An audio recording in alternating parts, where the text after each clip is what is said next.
Дорогі глядачі, вітаємо вас на українській телемережі «Контакт». Ми тут якраз в нашій мобільній студії, де якраз проводиться 27-й конгрес українців Канади, трирічні збори тут у Вінніпезі.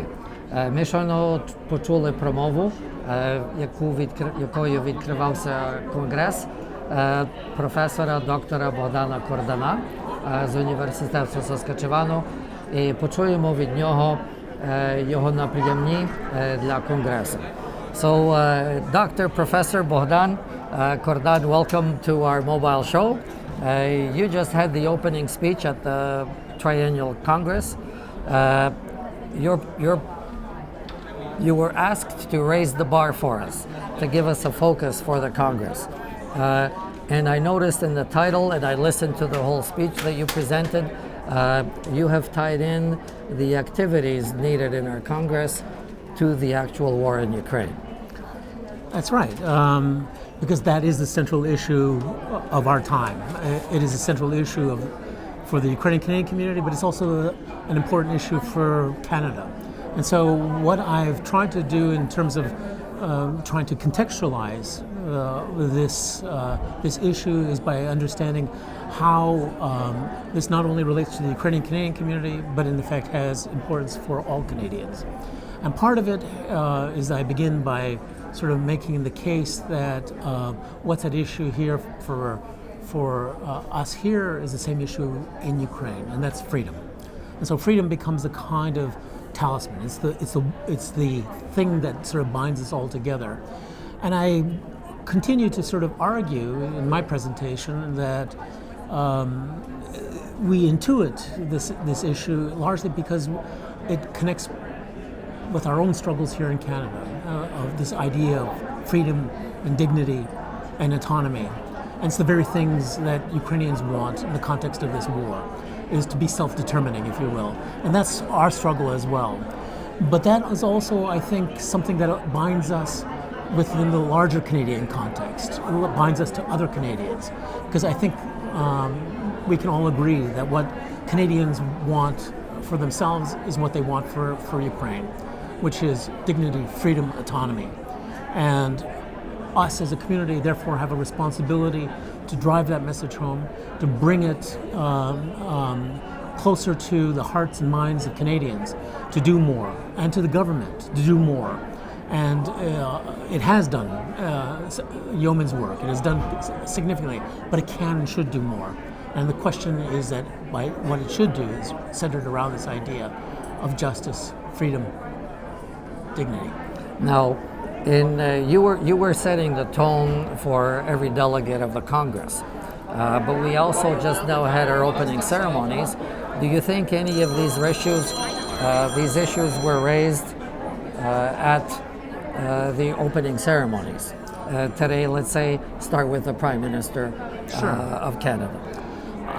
Yes, it has. I mean, the government ultimately sort of understands and recognizes that it has certain responsibilities, and in a certain way, the Prime Minister is careful about the kinds of sort of contributions that can be made in the security sphere. It's not going to necessarily be a leader in the global effort to resist and to push back Putin's war. It has, by nature of its alliances, it has to follow the U.S. lead.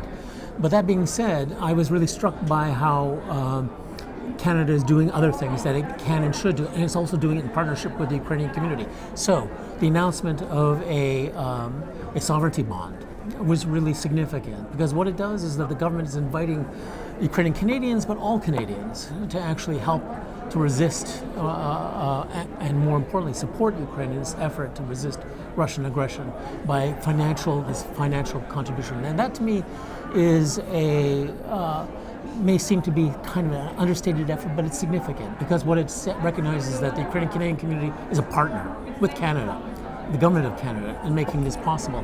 I was also struck by other things, not least of which is buried in a lot of his sort of comments was this idea that Canada will be supporting the efforts of the International Criminal Court, the OSCE, by sending RCMP officers supporting sort of the General Prosecutor's Office in Ukraine with the kinds of supports necessary to document war crimes, crimes against humanity. This fundamentally is about injustice, and an unjust war and illegal war that's being conducted by Russia against Ukraine. So it's imperative that we bring to account these people that perpetrated these crimes. And Canada can and should make even more contributions in this area, because in some respects this is what we do as Canadians. We support justice in the international sphere, we support international law, the rule of law, we support ultimately the kinds of things that are necessary for people to feel that justice can be achieved here and now.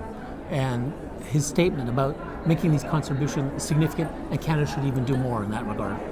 Now, there's also the opening prayers had certain little twists in it. Would you maybe want to comment about that? I was really moved by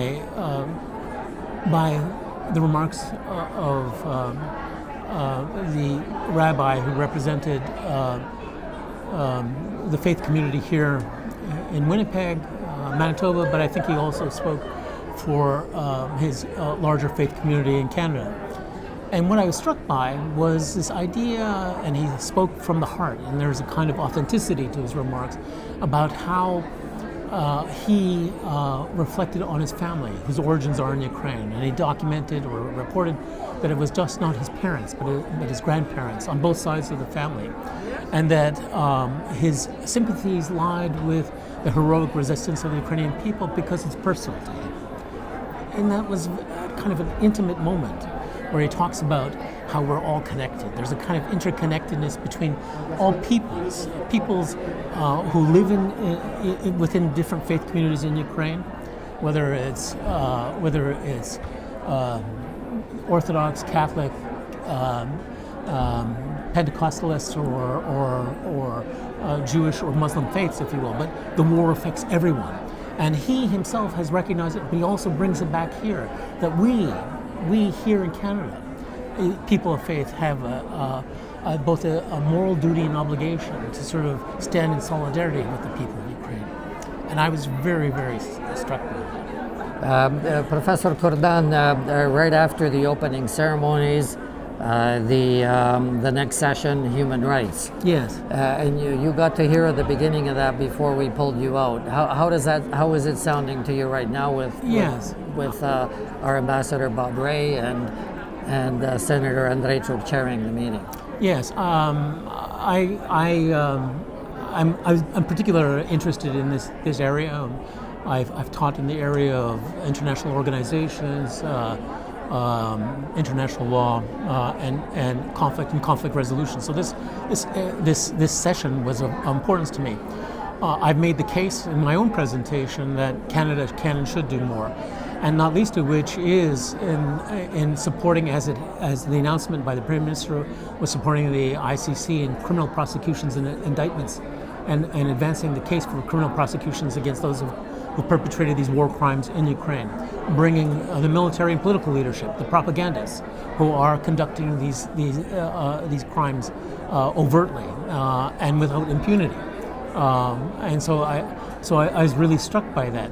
But you can see in the context of the conversation, and this is the representative from the Ukrainian Civil Liberties Center, a recent recipient of the Nobel Peace Prize, who made the case that we should continue with this kind of work. And in this regard, it's important that justice not only be seen, but also be undertaken, if you will. But she, in her remarks, also indicated that this is a very difficult thing to do.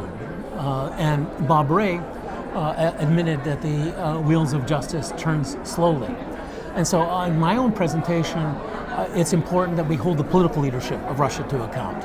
And in this regard, the need for a special tribunal, a special international tribunal on Russia's aggression, which is a principle and that can and should allow the international community to bring the perpetrators of these crimes, this crime, the crime of Russian aggression, which is in violation of the UN Charter, it's in violation of international law on a various number of fronts, bring Putin and the leadership close to him to trial. If not in a court of law in The Hague, then of course in absentia, and justice will follow him to the end of the day. Just as this kind of these crimes that were perpetrated, whether it was in Sierra Leone, whether it was in Yugoslavia, whether it was in Rwanda, but also in Putin's Russia. Now, what would you, in terms of the bar of what has to be accomplished, let's say with this Congress and the agenda ahead, you've sort of identified one aspect of it. What would you say, having heard the politicians speak, and it's those people that we have to influence, how would you summarize everything in terms of not just what should be discussed here at the Congress, but the plan of action for our community for the next 3 years?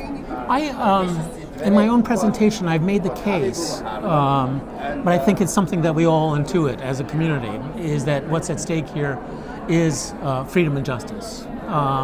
The need for people to feel as though that this war is about the sort of values that not only Ukrainian Canadians understand and intuit because of their, close sort of association with Ukraine, the familial connections of, because these are political values that guide us as Canadians.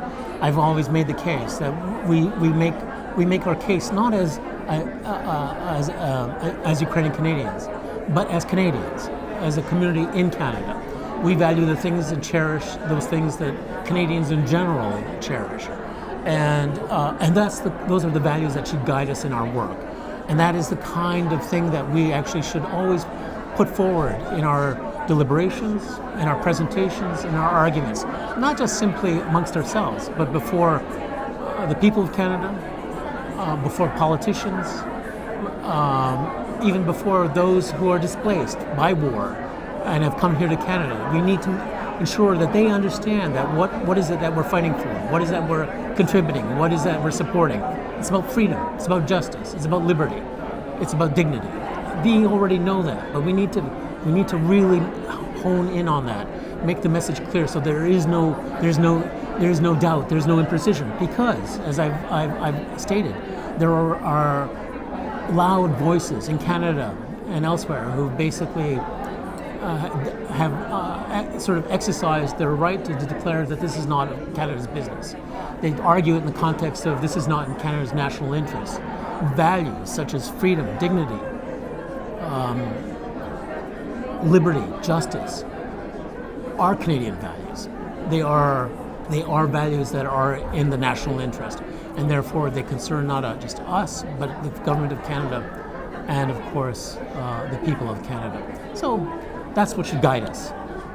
Okay, well, Professor Kordan, thank you very much for joining us. Дорогі глядачі, це була розмова із професором доктором Богданом Корданом університету Saskatchewan, який розкладав працю не тільки цього конгресу, якого ми очищаємо тепер, але план праці для цілої нашої громади на наступні роки.